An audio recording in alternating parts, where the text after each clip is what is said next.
Welcome to That's Greek to Me, and our word for today is charis.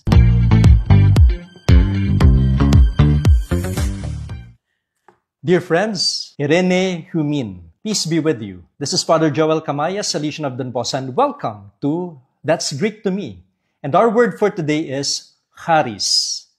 Charis. The Greek word charis means grace. Sa Tagalog, biyaya. And grace, yung biyaya, it's often understood as unmerited favor, a gift freely given, not earned. Hindi mo hiningi pero binigay sa'yo. In the New Testament, charis is central to salvation.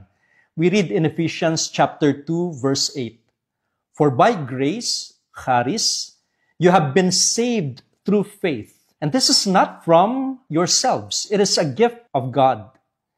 This highlights that grace is God's generous love, extended even when undeserved. Hindi natin ito deserve, sabi nga nila ng mga kabataan ngayon, pero binigay ng Diyos sa atin. A related English word is charity, di ba? Yung charis, it's like the CH, so charity. That's a reflection of grace in acts of love and kindness.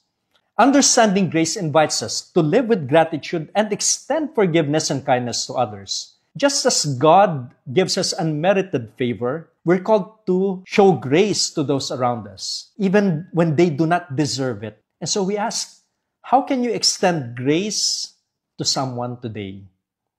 That's our word for today. May these words accompany us as we grow in faith. Meron ba mga salita sa Biblia na mas gusto nyo maintindihan at malaman kung ano yung ibig sabihin nun? Pwede kayong mag-comment, magtanong kayo at sasagutin natin yan. And, of course, I invite you to like, to share, and to subscribe.